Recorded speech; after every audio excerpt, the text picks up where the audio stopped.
সকাল থেকে সন্ধ্যা পর্যন্ত তো অনেক কাজই করি, আর এই তো একঘেয়েমি কোনো কিছুই না ভালো লাগে না। তাই চিন্তা করছি সকালবেলা একটু ভিন্ন টাইপের নাস্তা তৈরি করব।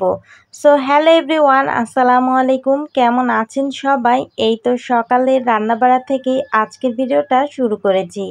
আজকে সকালবেলা এই তো পটলের খোসা ভর্তা করব। অন্যান্য সব সময় চিংড়ি মাছ দিয়েই ভর্তা করি, আজকে একটু শুটকি মাছ দিয়েছি। দেখি কেমন লাগে খেতে। তো যা যা দেওয়ার প্রয়োজন সব কিছুই দিয়ে দিলাম, তারপর একটু কিছু সময় ভাজবো। তো এখন ভাজিটাও করা শেষ, তারপর এই তো পাটায় বেটে ভর্তাটাকে রেডি করব।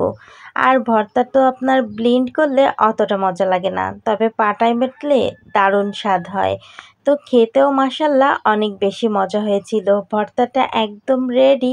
এরপর চলে আসলাম যুদ্ধ করতে। আমার মেয়েকে খাওয়ানো আর যুদ্ধ করা আমার কাছে কেমন যেন একই লাগে। তো যাই হোক, যুদ্ধ শেষ করে আবার চলে আসলাম রান্নাঘরে দুপুরে রান্নাবাড়া করার জন্য। প্রথমে এই তো ভুঁড়িগুলো একটু গরম পানি দিয়ে ধুয়ে নিলাম, আর সব কাটি রেডি করে ফেলেছি। এরপর এই তো একটু কাঁকরোল ভাজি করছি। কালকে যে কাঁকরোলগুলো ভাজি করেছিলাম সেখান থেকে কিছু কাঁকরোল রেখে দিয়েছিলাম, আর সেই কাঁকরোলগুলোই ভাজি করে ফেলবো। কারণ এই তো অনেকগুলোই সবজি রয়েছে, সবজিগুলো খেয়ে শেষ করব। একটু বাবার বাড়িতে যাওয়ার প্ল্যান আছে। তো যাই হোক, এই তো শাকও ভাজি করতে বসিয়ে দিয়েছি। এদিকে কাঁকরোল ভাজিটা একদম রেডি, এখন নামিয়ে ফেলবো। তারপর পেঁয়াজ আর রসুন একটু হালকা লাল লাল করে ভাজি করেছি। এদিকে কলমি শাকটাও সিদ্ধ করে নিয়েছিলাম। এখন সেটাকে বাগার দিয়ে দেব, আর কিছু সময় একটু ভাজি করব। অনেকেই আছেন একটু সবুজ সবুজ ভাজিটা পছন্দ করেন, কিন্তু আমাদের আবার সবুজ সবুজ ভাজি করলে চলে না। আপনাদের ভাই আবার প্যাচ প্যাচ করলে একদমই খেতে পারে না। তো যাই হোক, এই তো এইদিকে ভাজিটাও নামিয়ে ফেলেছি, তারপর ভুড়ি ভাজি করতে বসিয়ে দিয়েছি। আর আমি ভুড়িগুলো একদম ভাজি না করে রান্না করি না। এদিকে পাটায় মশলা বেটে নিয়েছি, আর পাশের চুলায় তো ভুড়ি ভাজি হচ্ছিল। ভুড়ি ভাজিটা প্রায় হয়ে এসেছে। এদিকে মশলার ভেতর লবণ আর হলুদ দিয়ে দেব। দিয়ে মশলাটাকে কিছুক্ষণ তেলের ওপর নাড়াচাড়া করে অল্প করে পানি দিয়ে ভালো করে সময় নিয়ে কষিয়ে নেব ঢাকা দিয়ে।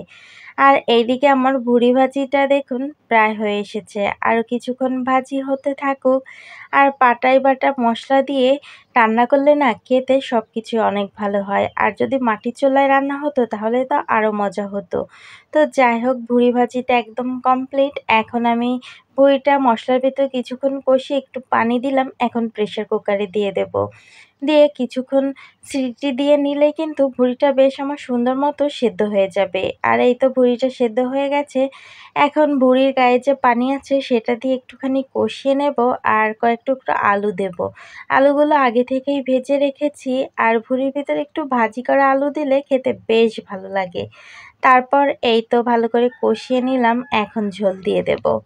আর ঝোল দেওয়ার পর আর বেশিক্ষণ রান্না করতে হবে না, একটু বেশি করে ঝোল দিয়েছি, দিয়ে ঢাকা দিয়ে রেখে দেব। তারপর এই তো মাঝে মাঝে একটু নাড়াচাড়া করলেই আমার তরকারি একদম রেডি। তারপর এই তো পাটা একটু গরম মশলা বেটে নিয়েছি।